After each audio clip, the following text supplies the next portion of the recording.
예수를 알미라.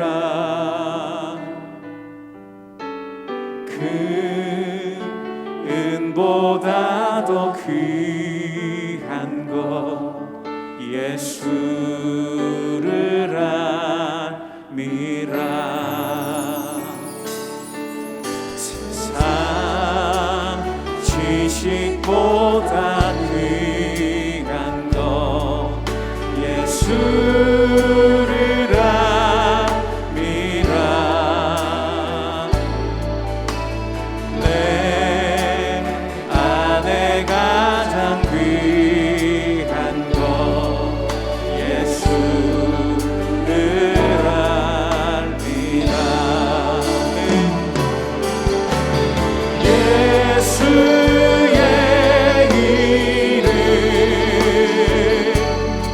존귀한 그 이름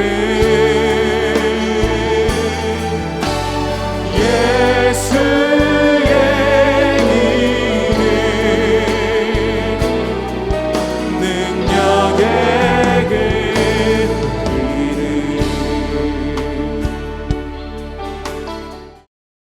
제2장.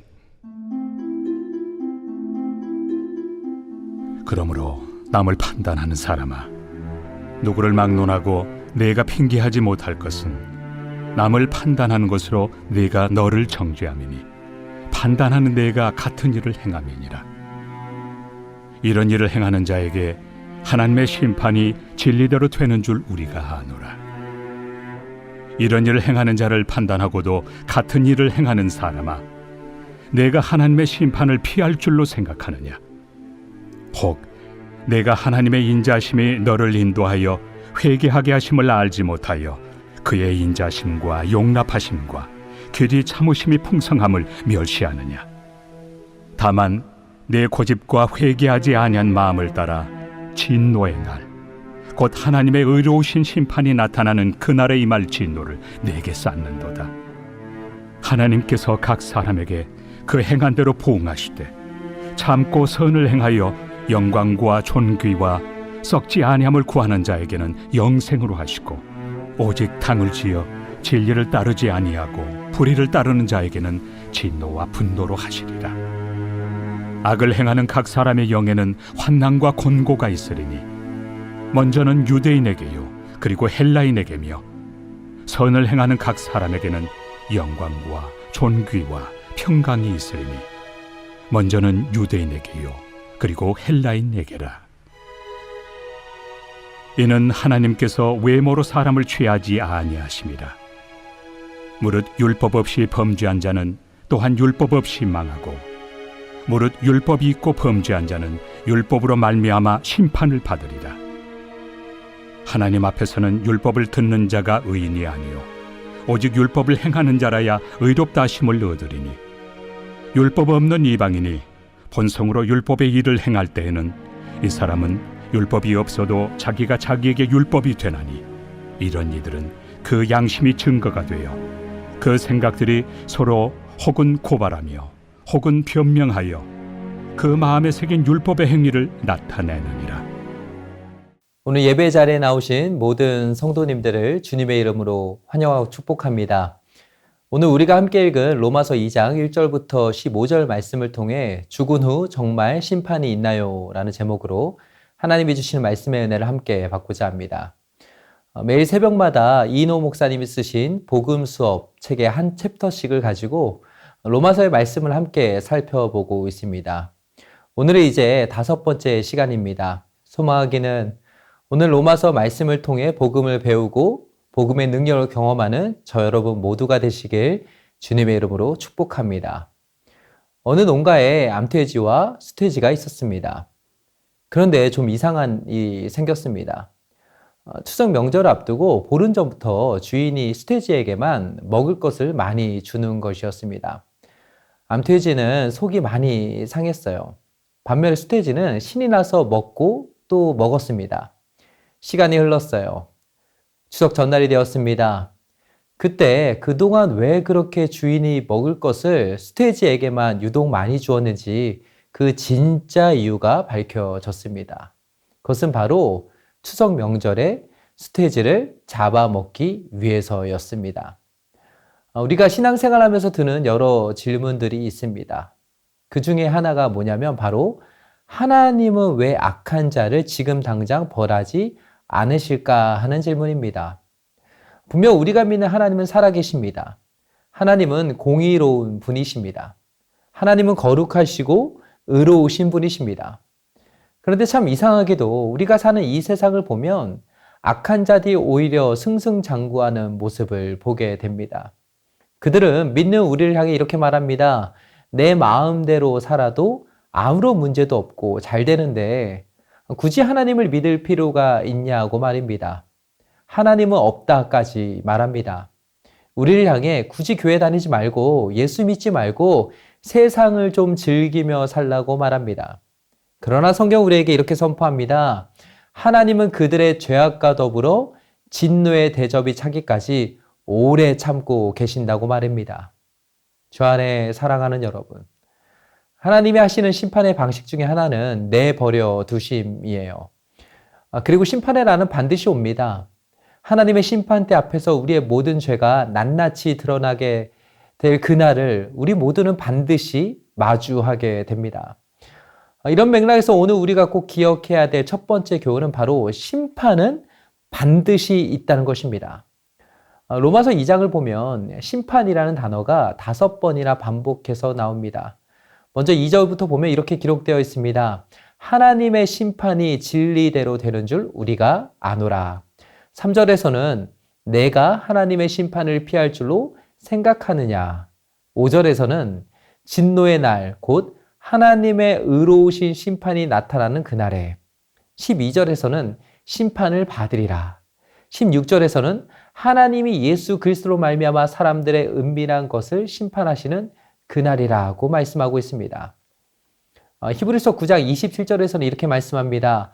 한 번 죽는 것은 사람에게 정해진 것이요 그 후에는 심판이 있으리니. 사실 내 인생의 주인이 나라면 우리는 심판을 받을 이유가 없습니다. 내가 내 인생의 최종 결정권자라면 누가 나를 판단하고 심판할 수 있겠습니까? 그러나 우리 인생은 내 것이 아닙니다. 하나님이 내 인생의 주인이십니다. 그렇기에 하나님께서는 마지막 날 우리 각자의 삶을 두고 어떻게 살았는지 결산하실 것입니다. 하나님의 심판대 앞에는 예수 믿지 않는 자만 서지 않습니다. 예수 믿는 우리도 그 심판대 앞에 서게 됩니다. 저 여러분 어떠합니까? 우리의 인생에는 반드시 결산할 날이 있습니다. 그러므로 우리의 오늘은 결코 아무 의미 없는 날이 아닙니다. 하나님께서 다 보고 계십니다. 우리의 작은 수고와 헌신, 눈물의 기도까지 하나님께서 다 기억하시고 기록해 두십니다. 그렇게 우리는 방심해서는 안 됩니다. 날마다 영적으로 깨어 있어야 합니다. 소망하기는 하나님의 심판대 앞에서는 그날까지 믿음의 길을 신실하게 걸어가는 저 여러분 모두가 되시길 주님의 이름으로 축복합니다. 두 번째로 오늘 우리가 기억해야 될 교훈은 바로 생각이 아닌 행한 대로 심판을 받는다는 것입니다. 심판장이신 하나님께서는 마지막 날 그분의 심판대 앞에 모든 사람을 세우실 것입니다. 그렇다면 하나님은 무엇을 기준으로 우리를 심판하실까요? 오늘 본문 6절에 이렇게 말씀합니다. 하나님께서 각 사람에게 그 행한 대로 보응하시되. 하나님은 우리가 어떤 말을 했는지, 어떤 글을 쓰고 어떤 설교를 했는지를 중요하게 보지 않습니다. 대신에 하나님이 물어보시는 질문이 있습니다. 그건 바로 그래서 당신은 어떻게 살았느냐 하는 것입니다. 우리는 종종 사람들의 시선과 평가에 우리의 마음을 빼앗깁니다. 사람들에게 인정받고 착하다, 훌륭하다라는 말을 들으면 그것으로 만족해야 합니다. 그러나 마지막 날 세상이라는 무대가 사라지고 나면 그때 하나님은 우리가 행한 대로 우리를 심판하실 것입니다. 요한계시록 20장 12절은 이렇게 기록합니다. 또 내가 보니 죽은 자들이 큰 자나 작은 자나 그 보좌 앞에 서 있는데 책들이 펴 있고 또 다른 책들이 펴졌으니 그 생명책이라. 죽은 자들이 자기 행위를 따라 책들에 기록된 대로 심판을 받으니. 여기에 보면 자기 행위를 따라 책들에 기록된 대로 심판을 받는다고 말씀하고 있습니다. 지금 우리는 그 책을 쓰며 살아가고 있습니다. 우리가 인정하든 인정하지 않든지 간에 우리의 행위는 하나님의 책에 하나도 빠짐없이 다 쓰여지고 있습니다. 자, 그렇다면 심판 앞에서 영생을 얻는 사람이 누구이고 반대로 진노를 받게 되는 사람은 어떤 사람일까요? 먼저 7절에서는 영생을 얻는 자를 두고 참고 선을 행하여 영광과 존귀와 썩지 아니함을 구하는 자라고 말씀하고 있습니다. 이것을 다른 말로 하면 하나님 나라를 사모하며 구하는 자라고 말할 수 있습니다. 복음은 우리로 믿어 순종하게 합니다. 믿는 사람은 그저 입술로만 믿는다고 고백하는 사람이 아닙니다. 성령을 따르며 하늘의 것을 구하고 선을 행하는 사람이 바로 영생을 얻는 것입니다. 반면에 8절에서는 오직 당을 지어 진리를 따르지 아니하고 불의를 따르는 자에게는 진노와 분노로 하신다고 말씀합니다. 진리를 떠나 불의를 따르는 자를 하나님은 그냥 가만 놔두지 않으십니다.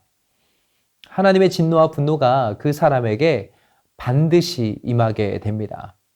저 안에 사랑하는 여러분, 마지막 날 우리의 운명은 천국과 지옥으로 갈라지게 됩니다. 천국과 지옥은 단순한 상징이 아닙니다. 종교적인 비유나 상상 속의 이야기도 아닙니다. 실제입니다. 성경에서 지옥에 대해 가장 많이 말씀하신 분이 누구일까요? 바로 예수님이세요. 그분은 우리를 사랑하셔서 우리를 지옥에 보내지 않으시기 위해 십자가에서 피 흘려 죽으셨습니다. 그런데 그런 예수님이 지옥에 대해 말씀하실 때 그것이 사실이고 진리라고 분명히 선포하셨습니다. 그러므로 우리는 이 땅에서 아무렇게나 살아서는 안 됩니다. 세상이 주는 쾌락과 욕망의 그늘 아래 머물며 그것을 살아서는 안 됩니다. 오늘 본문 9절은 말씀합니다. 악을 행하는 각 사람의 영에는 환난과 공고가 있으리니. 반면에 10절은 말씀합니다. 선을 행하는 각 사람에게는 영광과 존귀와 평강이 있으리니. 그렇습니다. 악을 행하는 자는 결국 환난과 공고 속에 떨어지지만 믿음으로 선을 행하는 자는 천국에서 영광과 존귀와 평강을 누리게 됩니다. 우리가 이 땅에서 고난을 견디고 버틸 수 있는 이유가 바로 여기에 있습니다. 천국이 우리를 기다리고 있기 때문입니다. 소망하기는 오늘도 그 천국의 영광을 바라보며 하나님 나라를 위해 힘써 수고하며 헌신하는 복된 인생 되시길 주님의 이름으로 축복합니다. 이제 마지막 세 번째로 살펴볼 교훈은 바로 선과 악을 심판하는 기준이 있는가 하는 것입니다. 우리가 줄을 설 때 기준이 중요합니다. 기준이 어디에 있느냐에 따라 줄의 방향은 완전히 달라질 수 있습니다.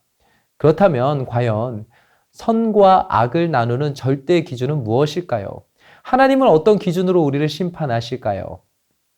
C.S. 루이스는 순전한 기독교에서 이렇게 말합니다. 하나님이 인간 안에 양심과 도덕률을 새겨 놓으셨다. 사도 바로 오늘 본문 12절에서 이렇게 말합니다. 무릇 율법 없이 범죄한 자는 또한 율법 없이 망하고 무릇 율법이 있고 범죄한 자는 율법으로 말미암아 심판을 받으리라. 율법을 받은 유대인들이 율법에 따라 심판을 받는 것은 당연합니다. 그러나 율법을 받지 못한 사람은 무엇을 기준으로 심판을 받을까요? 이에 대해 사도 바울은 인간의 본성 안에, 양심 안에 율법을 새겨 놓았다고 말합니다. 그래서 14절에 이렇게 말합니다. 율법 없는 이방인이 본성으로 율법의 일을 행할 때에는 이 사람은 율법이 없어도 자기가 자기에게 율법이 되나니. 그 다음 15절도 한번 보세요. 이런 이들은 그 양심이 증거가 되어 그 생각들이 서로 혹은 고발하며 혹은 변명하며 그 마음에 새긴 율법의 행위를 나타내느니라. 프랜시스 셰퍼는 이렇게 비유했습니다. 하나님은 각 사람의 목소리를 녹음하는 보이지 않는 녹음기를 두셨다. 심판의 날 우리가 몰랐어요 라고 말할 때 하나님은 그 녹음을 들려주실 것입니다. 우리가 남을 비판하고 판단하던 바로 그 기준이 우리의 심판의 근거가 될 것입니다. 그러므로 그 날에는 그 어느 누구도 변명할 수 없습니다. 하나님은 각 사람의 마음에 새겨진 율법이든 혹은 종교적으로 받은 율법이든 그것을 기준으로 심판하실 것입니다. 그리고 16절에서 바울은 이렇게 말합니다. 곧 나의 복음에 이른 바와 같이 하나님이 예수 그리스도로 말미암아 사람들의 은밀한 것을 심판하시는 그날이라. 사도 바울은 심판도 복음의 일부라고 말합니다. 왜 그렇습니까? 심판하시는 분이 바로 예수 그리스도이시기 때문입니다. 그날 주님의 입에서는 날카로운 검과 같은 말씀이 나와서 우리의 모든 은밀한 것을 다 드러내고 심판하실 것입니다. 그러나 동시에 믿는 자에게는 복된 소식이 있습니다. 그것은 바로 그 심판자이신 주님이 이미 우리의 구원자가 되어 주셨기 때문입니다. 그분은 십자가의 피로 우리를 구속하셨고 성령 안에서 지금도 우리의 숨겨진 죄를 드러내시며 회개케 하시고 새 사람으로 빚어가고 계십니다. 그날의 심판자이신 주님이 이미 우리를 심판해서 건지시고 구속하시고 변화시키셨습니다. 이것이 바로 복음입니다. 이제 말씀 맺겠습니다. 하나님의 심판대 앞에서는 그날은 반드시 옵니다. 천국과 지옥은 실제로 존재합니다. 오늘 하나님이 우리에게 이 말씀을 주시는 이유는 회개하고 예수 그리스도를 믿으라는 것입니다. 예수님을 믿고 따르는 우리에게 그날은 두려움의 날이 아닙니다. 그날은 천국에 입성하는 영광스러운 날이 될 것입니다. 소망하기는 주님 오시는 그날까지 복음 안에서 깨어 믿음으로 승리하는 저 여러분 모두가 되시길 주님의 이름으로 축복합니다. 다 함께 기도 제목 읽고 기도하겠습니다. 첫째, 심판의 날이 반드시 온다는 사실을 믿고 회개하여 주님을 믿고 천국 백성이 되게 하소서. 아멘. 둘째, 행한 대로 심판하시는 주님의 말씀대로 우리의 믿음이 삶 가운데 열매로 나타나게 하소서. 아멘. 셋째, 주님 다시 오시는 그날까지 복음 안에서 깨어 믿음으로 승리하게 하소서. 아멘. 이어서 행복축제를 위해 기도 제목을 읽고 함께 기도하겠습니다.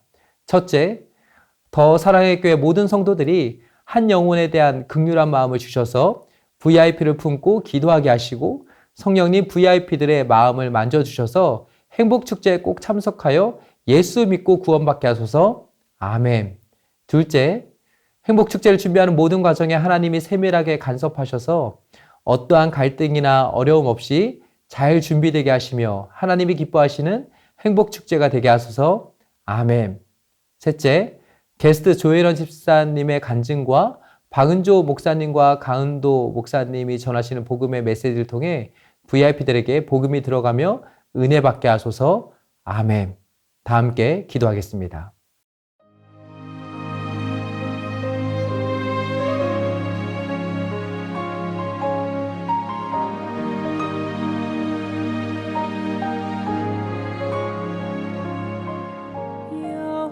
여호와는 나의 목자시